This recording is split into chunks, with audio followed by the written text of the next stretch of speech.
अस्सलामुअलैकुम, वेलकम है आप सभी का इस नई वीडियो में। तो ये वीडियो जेके बोपी बीएससी नर्सिंग, पैरामेडिकल और बीएससी टेक्नोलॉजी कोर्सेज के जितने भी बच्चे हैं उनके लिए बहुत ही ज़्यादा इंपॉर्टेंट रहने वाला है।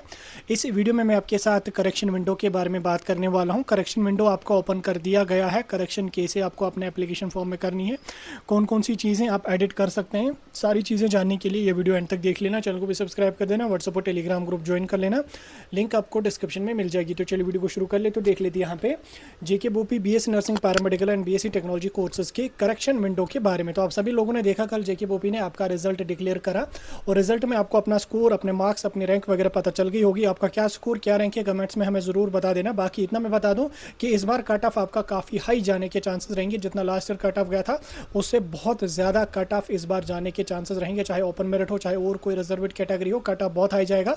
आज रात में मैं इंशाल्लाह आपका एक्सपेक्टेड कट ऑफ एनालाइज करके तैयार कर लूँगा। कल मॉर्निंग या कल शाम तक आपको एक्सपेक्टेड कट ऑफ है। इंशाल्लाह मैं अपने एंड से पूरी कोशिश करूंगा एक्सपेक्टेड कट ऑफ का वीडियो अपलोड करूं और आपको कट ऑफ के बारे में कैटेगरी वाइज और कोर्स वाइज आपको कैटेगरी का एक्सपेक्टेड कट ऑफ यहां पे बता दूं। बाकी पेशेंस रख लेना, कल शाम तक आपको वीडियो डेफिनेटली मिल ही जाएगा। बाकी अगर मैंने जल्दी सारा डेटा कलेक्ट करा तो मॉर्निंग में अपलोड करूंगा, नहीं तो दिन में या शाम को, कल शाम तक अपलोड हो जाएगा वीडियो। बहरहाल हम यहाँ पे बात करेंगे आपके करेक्शन विंडो की। मैंने आपको पहले भी बोला था कि जब आपका रिजल्ट आ जाएगा, रिजल्ट के साथ ही आपका जो करेक्शन विंडो है उसको यहाँ पे ओपन कर दिया जाएगा। तो स्क्रीन पे आप यहाँ पे देख सकते हैं, यहाँ पे जो कल रिजल्ट जेके बोपी ने इशू किया, इसमें यहाँ पे इन्होंने करेक्शन विंडो के बारे में भी जिक्र किया है।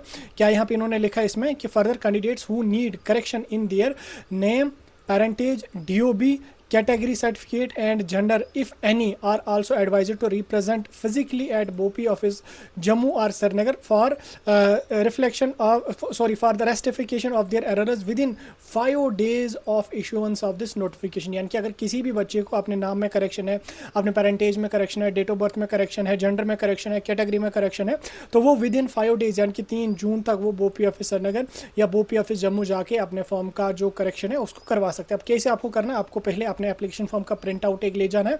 दूसरा, आपको एक एप्लीकेशन, सादा एप्लीकेशन लिख के ले जानी है। तीसरी, आप अपनी 10th की 12th की मार्कशीट का प्रिंट आउट ले लेना, यानी कि ज़ेरॉक्स ले लेना, उसको भी अटैच करना उसके साथ, और वो फॉर्म आप वहाँ पे जाके BOPI ऑफिस में सबमिट करेंगे।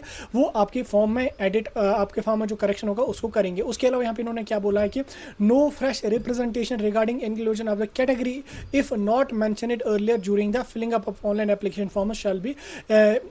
देखो, मैंने आपको पहले भी बोला था कि जब आपका फॉर्म का प्रोसीजर चल रहा था, मैंने आपको बोला था कि अगर आपको कैटेगरी सर्टिफिकेट अभी बनी नहीं है तो आप अपने फॉर्म में कैटेगरी सर्टिफिकेट को मेंशन करके रखो। लास्ट पे अगर आप अपलोड नहीं करोगे देन करेक्शन विंडो या काउंसलिंग के टाइम आप उसको लगा लेना, वो एक्सेप्ट कर दी जाएगी। वही चीज़ इन्होंने यहाँ भी बोला है कि अगर किसी बच्चे ने फॉर्म भरते समय कैटेगरी अपनी अपलोड नहीं कर, कैटेगरी अपनी मेंशन ही नहीं करी है तो वो एक्सेप्ट, अब अगर उसकी कैटेगरी बनी है तो वो एक्सेप्ट नहीं करी जाएगी। लेकिन अगर स्टूडेंट ने फॉर्म भरते टाइम कैटेगरी मेंशन करी थी लेकिन अपलोड नहीं करी या कुछ और रीज़न की वजह से उसको बाकी उसका PDF वगैरह अपलोड ना कर पाया, तो अब अगर उसको उसका PDF वगैरह डालना है तो वो उसको एक्सेप्ट करवा सकता है। लेकिन कंडीशन ये है कि फॉर्म भरते समय उस कैटेगरी को उसने मेंशन किया हुआ होना चाहिए। और यही मैंने आपको उस टाइम भी 2 वीडियोस के थ्रू बोला था कि अगर किसी बच्चे की अभी कैटेगरी नहीं बन रही है तो मेंशन करके रख लो करेक्शन विंडो में, उसको आपका जो वो उसको आपका ऐड कर दिया जाएगा आपके फॉर्म में। तो उसकी कोई मसला यहाँ पे, उसकी कोई टेंशन लेने की कोई ज़रूरत यहाँ पे नहीं है। फिलहाल जिस भी बच्चे को अपने नाम में करेक्शन है, अपने फादर के नाम में करेक्शन है, अपनी डेट ऑफ बर्थ में करेक्शन है, अपने जेंडर में करेक्शन है,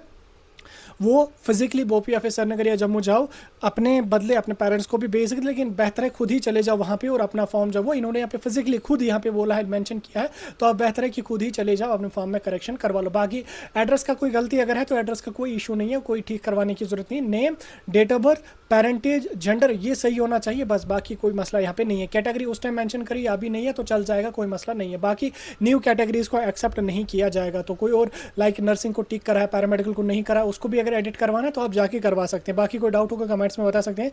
करेक्शन विंडो के बारे में थोड़ा सा अपडेट मैंने आपको दे दिया।